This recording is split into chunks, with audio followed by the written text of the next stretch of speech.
കുഞ്ഞേട്ടാ കുഞ്ഞേട്ടാ കുഞ്ഞേട്ടാ. ആഹാ, പ്രഭാകരനായിരുന്നു. ഞാൻ വിചാരിച്ചു വല്ല CID ഉള്ള മറ്റായിരിക്കും.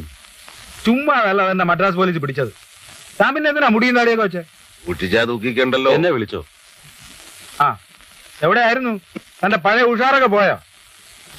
ആ CIDകളെ തട്ടാൻ പറഞ്ഞിട്ട് തട്ടിയില്ല. ഞാനാണെങ്കിൽ ദേവഗൌഡയെ കൊണ്ട് പൊറുതിമുട്ടിയിരിക്കുക. നീ ആ ഇടുക്കിയിലോട്ടൊന്ന് വിളിച്ചു പറ, കഞ്ചാവ് ലാറി പുറപ്പെട്ടോളാൻ. നേരത്തെ ചെയ്തിട്ടുള്ള പോലെ ചെക്ക് പോസ്റ്റ് ഇടിച്ചു തീർക്കുകയോ പോലീസുകാരെ തട്ടുകയോ എന്ത് വേണോ ആയിക്കോട്ടെ, പക്ഷേ കഞ്ചാവ് മംഗലാപുരത്ത് എത്തിയിരിക്കണം.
ഞാൻ കൊല്ലും.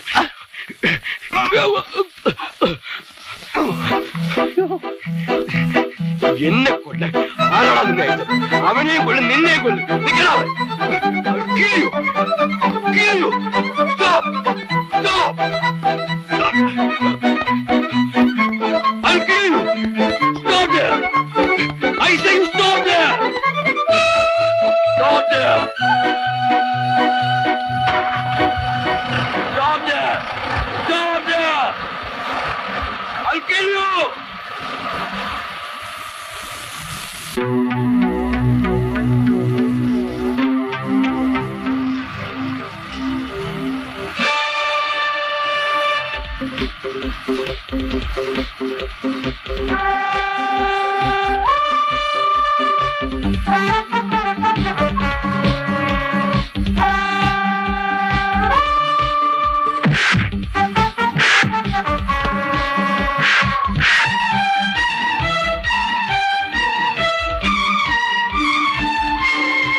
ചീത്തയാകാൻ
സാർ, എന്താ പ്രശ്നം?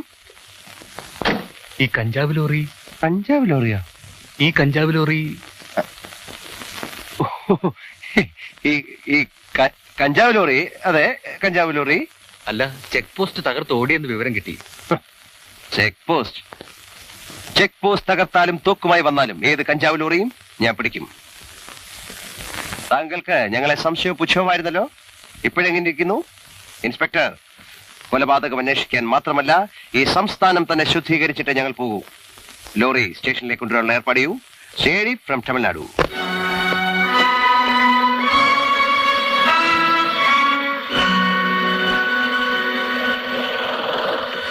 ആദ്യമായിട്ടാണ് ഇങ്ങനെ ഒരു സംഭവം. എത്രയോ വട്ടം ചെക്ക് പോസ്റ്റ് തകർത്തിരിക്കുന്നു, എത്ര പോലീസുകാരെ കൊന്നിരിക്കുന്നു. പക്ഷെ ആരും നമ്മുടെ കഞ്ചാവ് ലോറി ഇന്നുവരെ പിടിച്ചിട്ടില്ല. താടി നീട്ടി വളർത്തിയ ഒരു തടിയനാണ് സാറേ നമ്മുടെ ഡ്രൈവറെ വെച്ച് ഇടിച്ചു തെറിപ്പിച്ചത്. അതാരാണെന്ന് ഒരു പിടിയും കിട്ടുന്നില്ല. ഒക്കെ CID-കളാവും. അനന്താ, പറയുമ്പോ വിഷമം തോന്നരുത്. നീ എന്ന് എന്റെ വീട്ടിൽ കാല് കുത്തിയോ അന്ന് തുടങ്ങി എനിക്ക് ആപത്ത്. പ്രഭാകര, ശവത്തെ കുത്തരുത്. എല്ലാം നഷ്ടപ്പെട്ടൊരു പിച്ചാന്തേരിയായി നിന്റെ മുമ്പിൽ വരേണ്ടി വന്നു. ഒരു കള്ള പാസ്പോർട്ട് എത്രയും പെട്ടെന്ന് ഒപ്പിച്ചതാ. ഇവിടെ ലക്ഷങ്ങൾ വെള്ളത്തിലായി കിടക്കുമ്പോഴാണ് അവന്റെ ഒരു പാസ്പോർട്ട്. ആ കുഞ്ഞിഷ്ണ, ആ ലാറിയിലുണ്ടായിരുന്ന ആൾക്കാരുണ്ടല്ലോ, അവന്മാരോട് ഒളിവിൽ പോയിക്കൊള്ളാൻ പറ. ശരി, ഞാൻ ഗുരുവായൂർ വരെ ഒന്ന് പോവുക. ഇനി അതേ ഉള്ളു ഏക ആശ്വാസം. എന്റെ പാസ്പോർട്ട്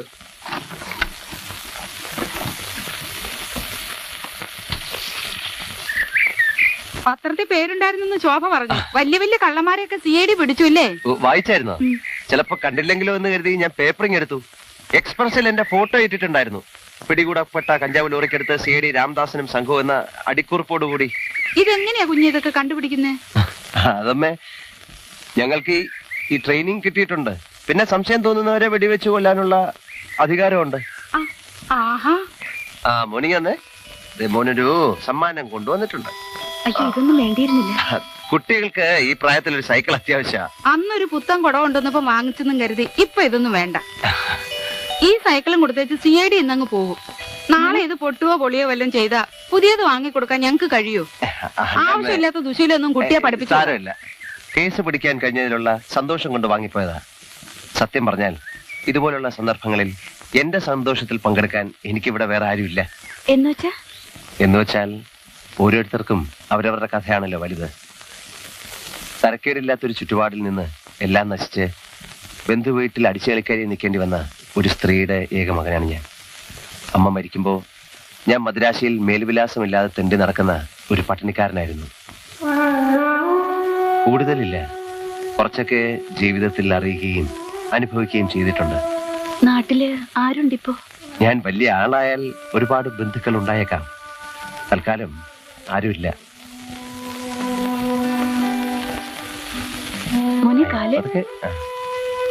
പോകാൻ ധൃതിയില്ല.